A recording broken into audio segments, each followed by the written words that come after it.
Hi everyone, welcome to SSC and Banking Aurora classes and also welcome to the Trending Talks। आज का हमारा topic है artificial intelligence innovation versus safety. तो बढ़ते हैं artificial intelligence को समझने की ओर। So let's begin with the session.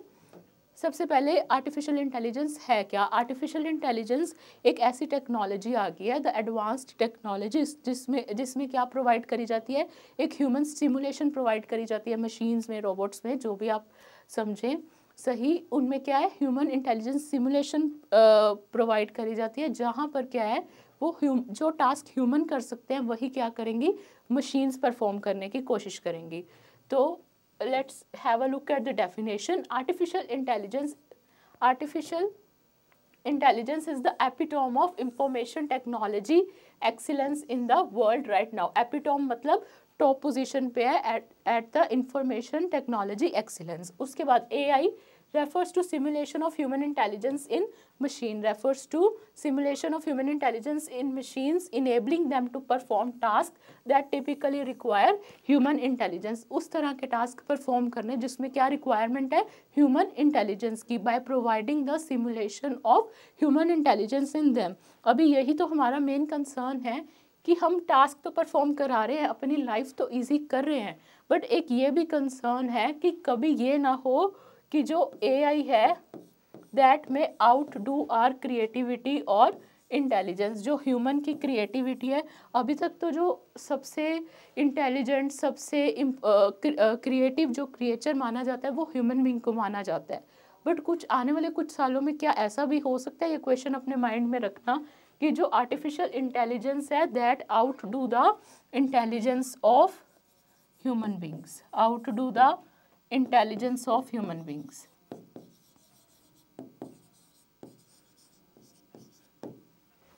इसी क्वेश्चन को अपने माइंड में रखते हुए सबसे पहले हम इनोवेशन की बात करेंगे, उसके बाद हम सेफ्टी की बात करेंगे, उसके बाद हम बात करेंगे कि क्या किस तरह के मेजर्स लिए जा रहे हैं AI को रेगुलेट करने के लिए और क्या हम इसका कंक्लूजन निकाल सकते हैं।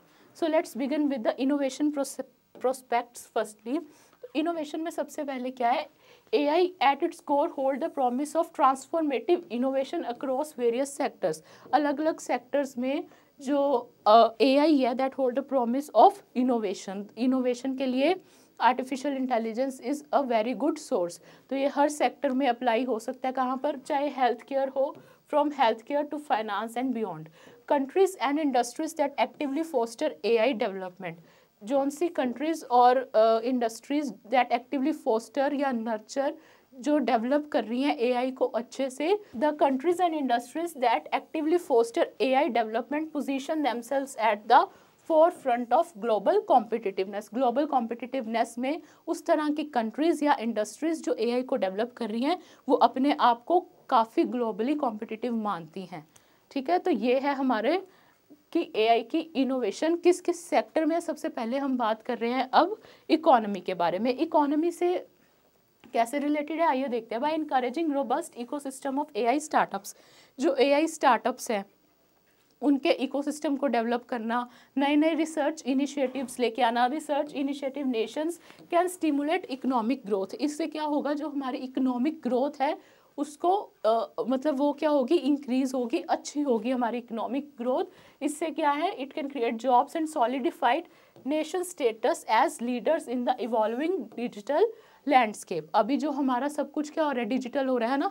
अब जैसे फॉर एग्जांपल UPI है, UPI इंडिया का एक बहुत अच्छा इनिशिएटिव है और किसी कंट्री में उतना अच्छे से अभी इस तरह का इनिशिएटिव नहीं आया। तो जो UPI है या कुछ है, हमारा जो डिजिटल लैंडस्केप है कंट्री का, वो बहुत अच्छा होना चाहिए। तो AI is helpful in that. तो क्या है, by encouraging a robust ecosystem of AI startups and research initiatives nation can stimulate economic growth, create jobs and तीसरी क्या चीज़ है, solidify the nation status as leaders in the evolving digital landscape. दूसरी हमारी बात आती है सोसाइटी में। सोसाइटी में भी कुछ चेंजेस करने होते हैं, या जिस तरह की रिसोर्स मैनेजमेंट कैसी होनी चाहिए, तो AI उसमें भी क्या है, हेल्पफुल है। मैनेजमेंट में obviously it will be helpful. It can solve complex societal challenges including जैसे कि climate change, health care disparities, resource allocation, किस हिसाब से रिसोर्स एलोकेटेड होने चाहिए, क्यों, क्योंकि इसके पास क्या है, एक प्रॉपर डाटा है, ठीक है।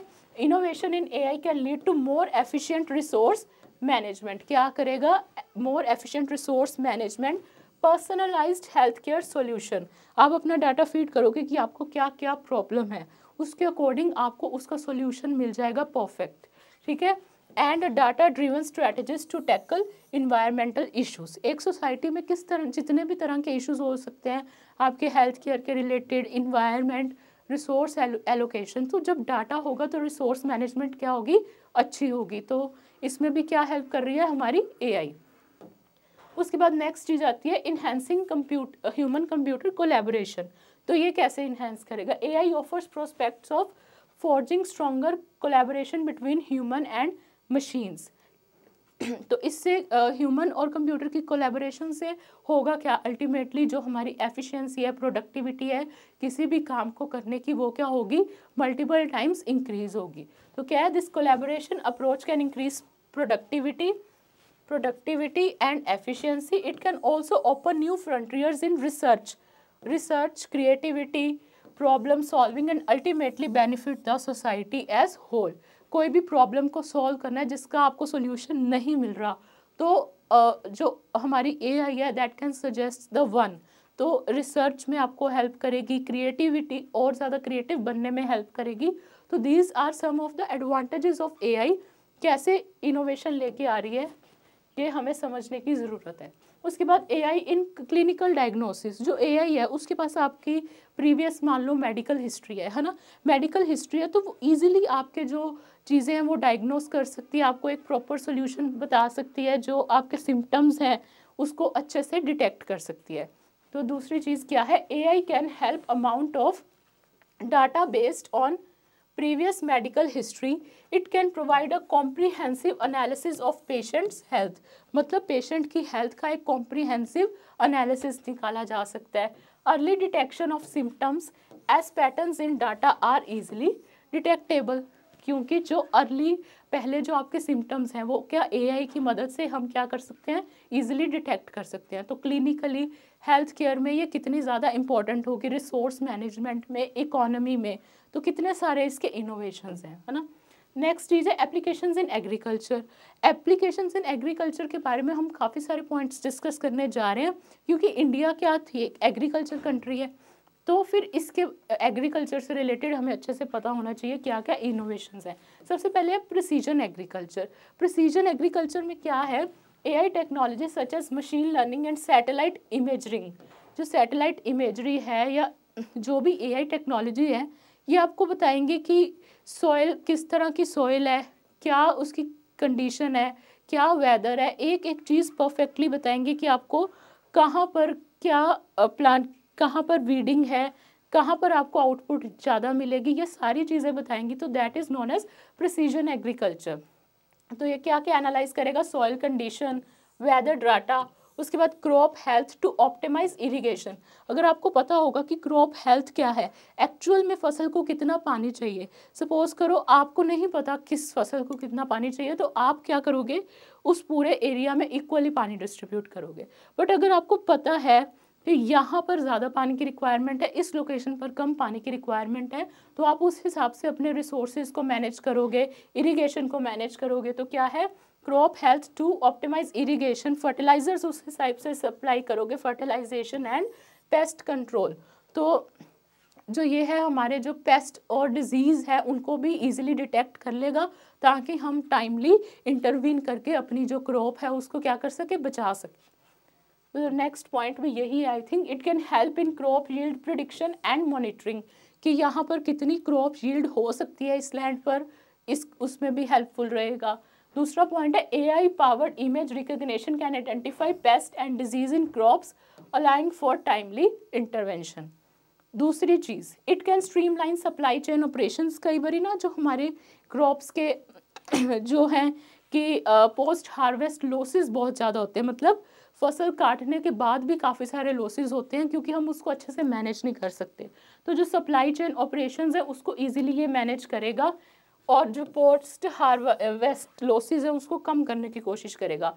जो AI driven robots and drones can assist in task line planting, weeding and harvesting.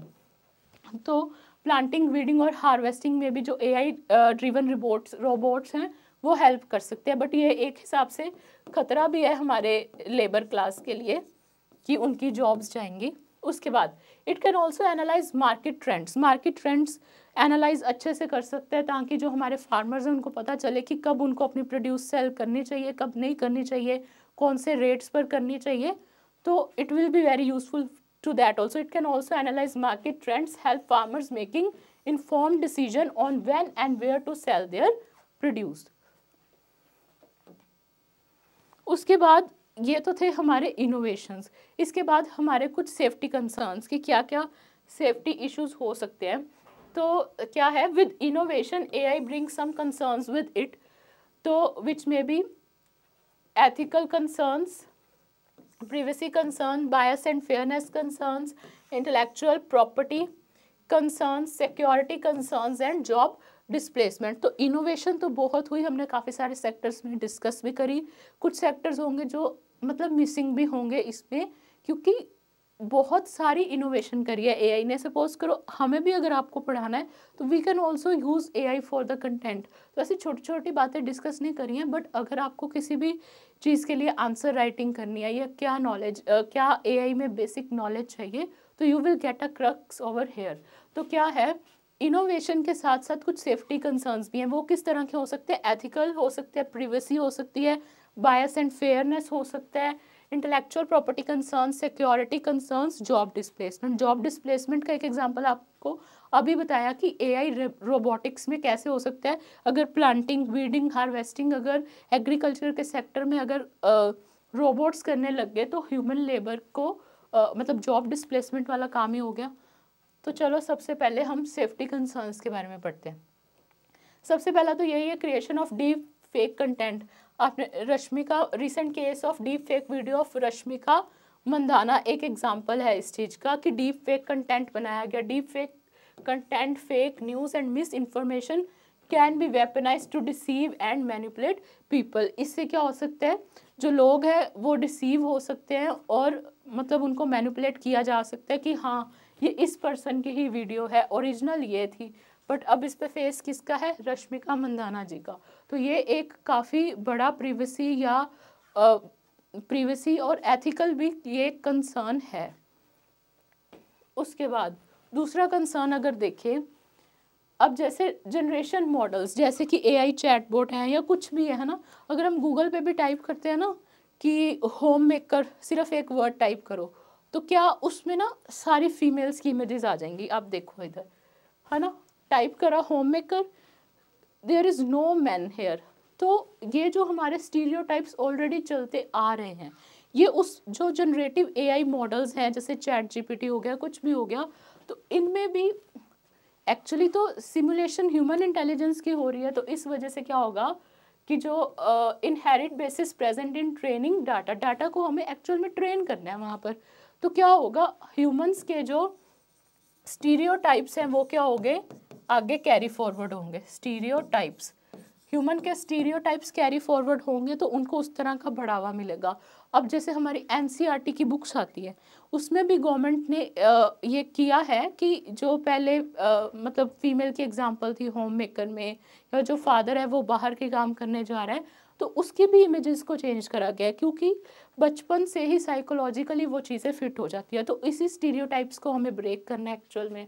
तो अगर इस तरह की चीज़ें होंगी तो जो हमारे स्टीरियोटाइप्स होंगे उनको भी बढ़ावा मिलेगा। तो जनरेटिव मॉडल्स में have inherit biases present in training which can carry on the on going stereotypes. जो ऑन गोइंग स्टीरियोटाइप्स हैं, बायसेस है, वो कैरी फॉरवर्ड होते रहेंगे फिर इस तरह। तो नेक्स्ट दूसरा है, it can lead to issues related copyright and intellectual property copyrights and also replace human content creators. अब जैसे ह्यूमन कंटेंट क्रिएटर ने क्या बनाया, मोनालिसा जी की इमेज AI जनरेटेड भी इस तरह से हो गई।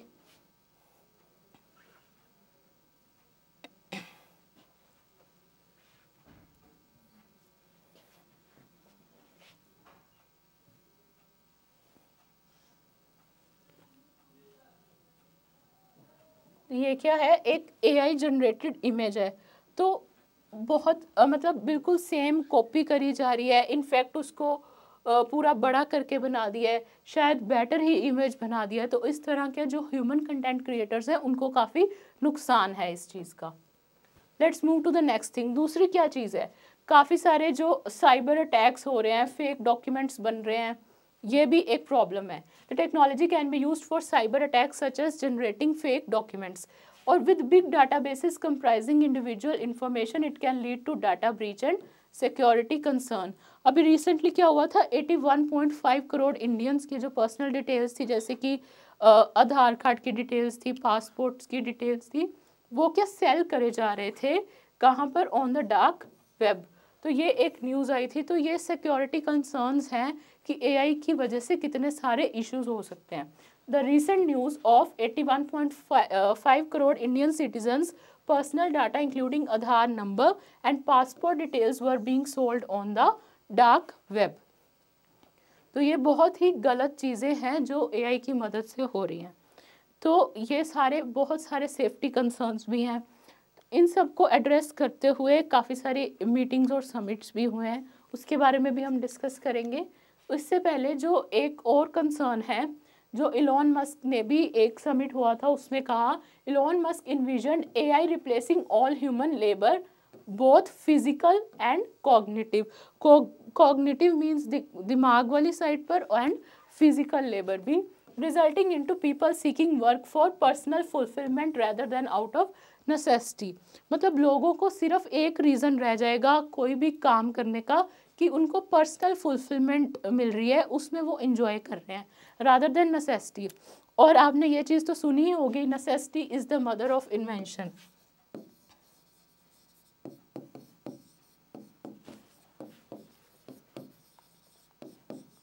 तो अगर आपके पास नेसेसिटी ही नहीं रह जाएगी तो आप क्रिएटिव थॉट्स लाओगे ही नहीं अपने माइंड में, है ना। अगर आपके पास कोई किसी चीज़ की नीड ही नहीं है, नेसेसिटी ही नहीं है, आपको कोई रिक्वायरमेंट ही नहीं हो रही, तो फिर आप क्यों सोचोगे उसके सॉल्यूशंस के बारे में, और क्यों क्रिएटिव थॉट्स आएंगे आपके दिमाग में। तो ये भी एक कंसर्न है कि it can lead to creativity loss in human beings. क्या हो सकता है, creativity loss in human beings. तो इन सारे जो इश्यूज हैं, इन सारी चीज़ें हैं, उसके लिए काफ़ी सारे समिट्स हुए हैं। जो यूरोपियन यूनियन है वो कुछ रेगुलेशंस भी लेकर आई हैं, वो हम इतने डिटेल में डिस्कस नहीं करेंगे। बट जो चीज़ हम डिस्कस करने जा रहे हैं वो है जो है GPAI समिट। GPAI समिट है global partnership for artificial intelligence. Global partnership for artificial intelligence. ये समिट हुआ है from 12 to 14 of December in new Delhi.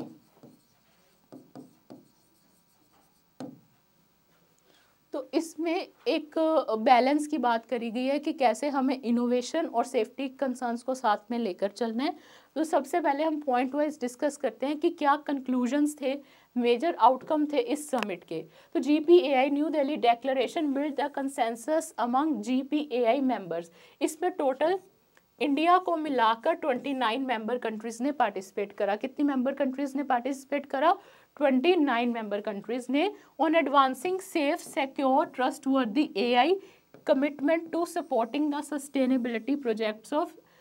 Sustainability of GPAI projects. तो मतलब कि क्या है कि जो 29 मेंबर कंट्रीज हैं वो इस GPAI डेक्लेरेशन में आए, उन्होंने काफ़ी सारी चीज़ें डिस्कस करी। किसके लिए, for safe secure and trustworthy AI, for the responsible AI, ताकि जो हमारी ये जो मिसमैनेजमेंट हो रही है ना, इतने लोगों का डाटा लीक हो रहा है, डीप फेक वीडियोज़ बन रहे हैं, ये सारे कंसर्न्स को एड्रेस करते हुए ये मीटिंग हुई। उसके बाद सेकेंड पॉइंट क्या है, और the Prime Minister gave clarion call to work together to prepare global framework for ethical use of AI।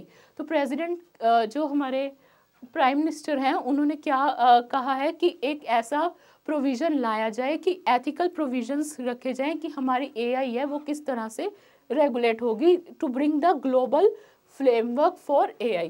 India as the main player in the field of AI talent, AI related ideas were highlighted और साथ ही साथ ethical concerns, safety, security इनको तो discuss करा ही गया। दूसरी चीज़ क्या discuss करी गई कि जो हमारे स्टार्टअप्स हैं, AI स्टार्टअप्स हैं, इंडिया में AI किस पोजीशन पे चल रहा है, आइडियाज़ AI के हाईलाइट करेंगे इस मीटिंग में। India shine as global hub for AI innovation. India brought together all major initiatives of AI, मतलब जो भी AI के लिए अभी तक इनिशिएटिव्स लिए गए। Advisory group on AI, UK AI safety summit at one event at GPAI New Delhi summit. मतलब जो पहले जैसे UK ने एक समिट होल्ड करा, UN advisory group on AI, तो ये भी सारे मौजूद थे उस मीटिंग में। और इस जो GPAI समिट है, न्यू दिल्ली डिक्लेरेशन, इस पे ये ग्लोबली सारी चीज़ें डिस्कस हुई सेफ्टी सिक्योरिटी के बारे में।